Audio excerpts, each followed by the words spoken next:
Welcome to the breakdown recorded June 30th, 2020. This is the show where I break down some of the biggest stories happening in the world right now that you may not have heard about. Now, these are my opinions. If you want to learn more about these stories, check out the show notes down below. I'll put a link to each story there so you can read about them for yourself and let me know what you think.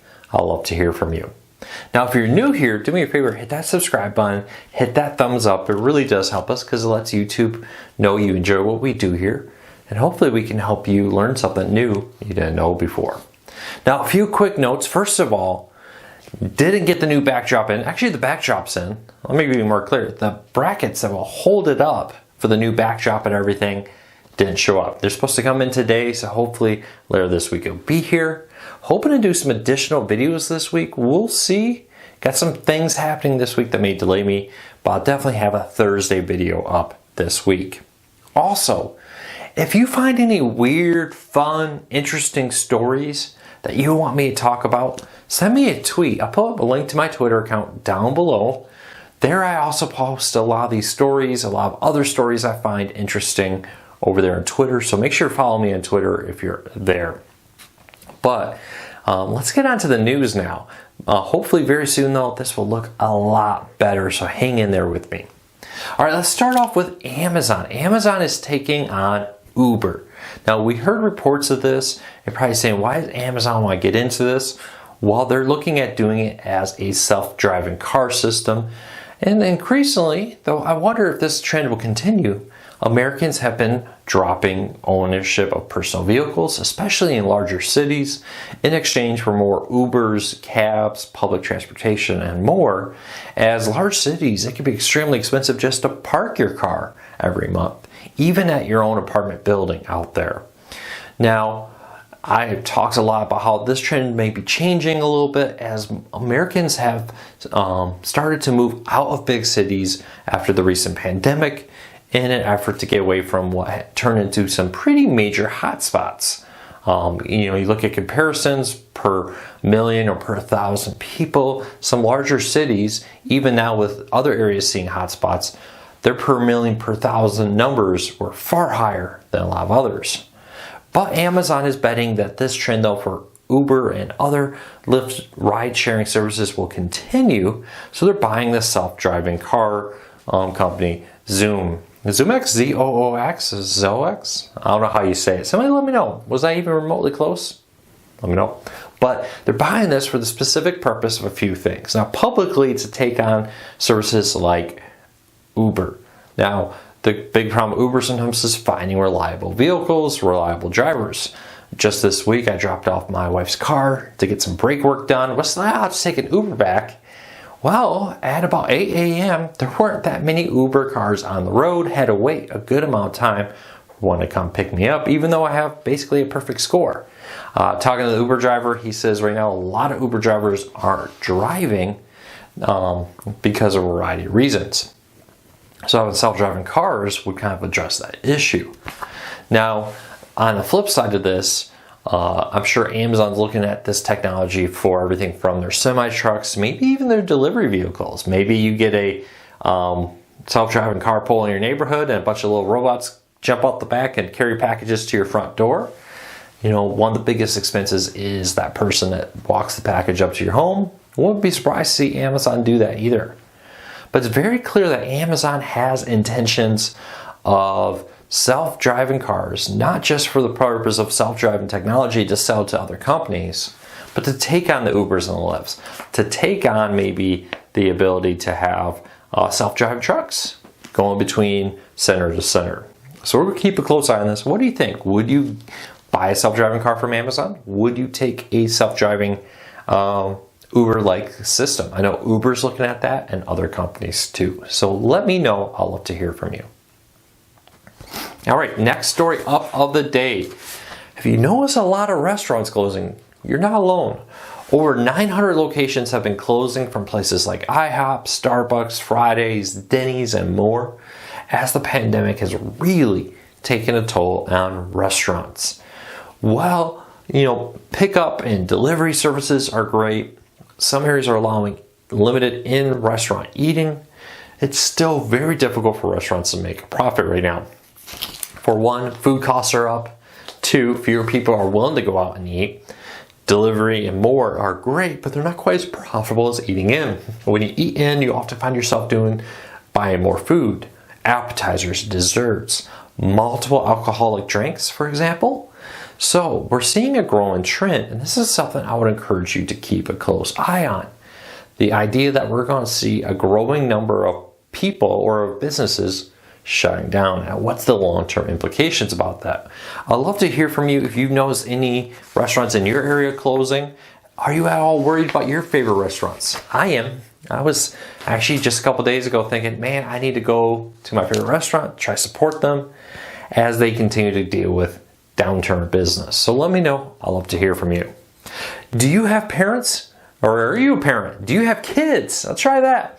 Right now, Pizza Hut's Book It Club is back this summer. Don't forget, if your kids want to earn free pizza, all they have to do is read books. Link in the show notes down below if they want to learn how to earn free pizza by reading books.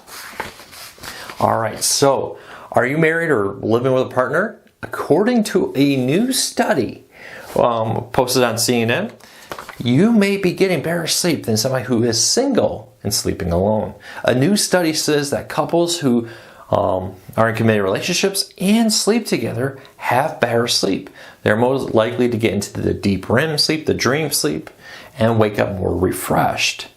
We'd love to know, do you sleep better with your partner there or without them? Or do you not notice any difference? According to this study, though, there is a significantly measurable difference in couples who sleep together in the same bed versus couples who do not, and versus single people who do not. I thought this was quite interesting.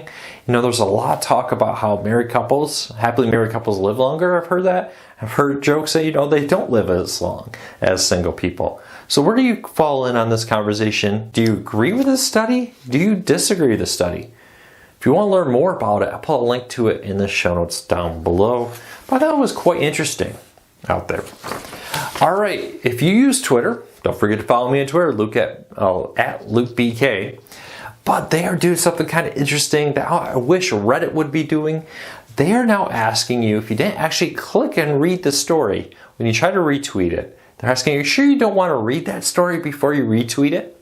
I found this yesterday. I had read a story like it. I should share this on my Twitter feed. After I saw it pop up in my feed again, I clicked retweet and it said, are you sure you wouldn't want to read that story first before you retweeted it?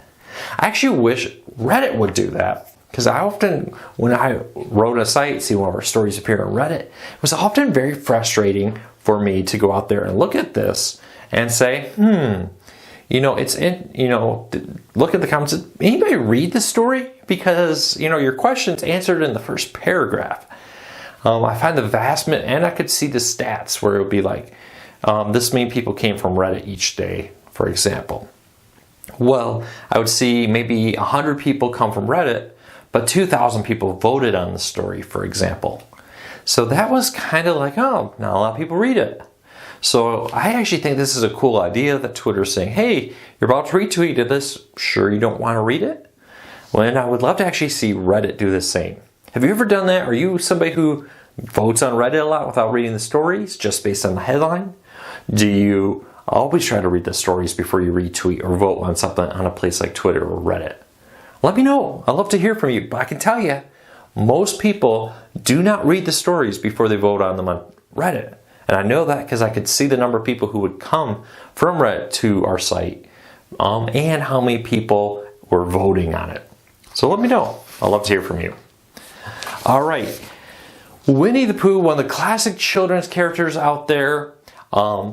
Back in, I want to say 1935, there we go. In 1935, a child invited Winnie the Pooh to come to his birthday party in writing.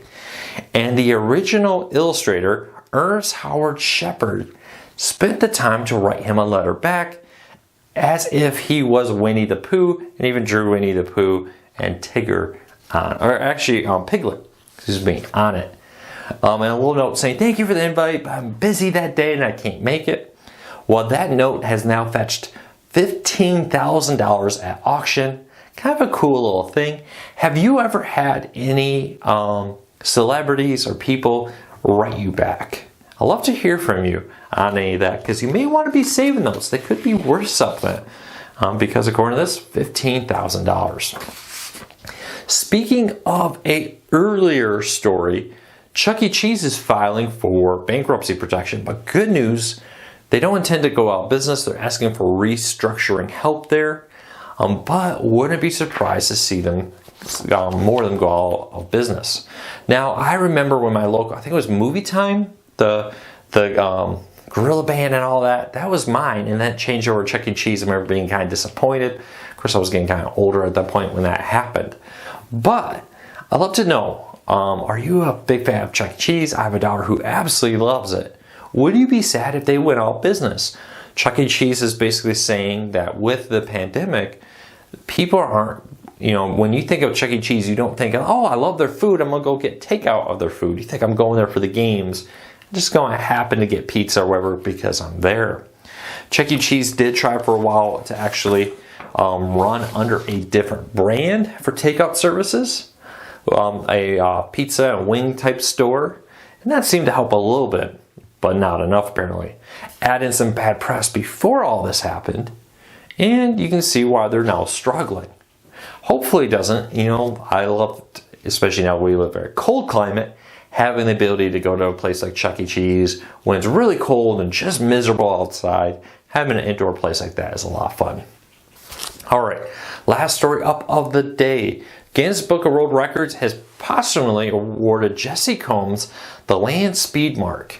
Last year on August 27th, they were trying to set a speed record and hit 550 miles an hour before sadly striking a rock that broke a wheel, causing the vehicle to go out of control, and sadly Jesse Combs passed away. But the Guinness Book of Record has now recognized them as the fastest speed out there. So congratulations to the family and everybody there, and a cool record. Anybody here ever know somebody who set a Guinness Book World Record? Let me know. I'd love to hear from you.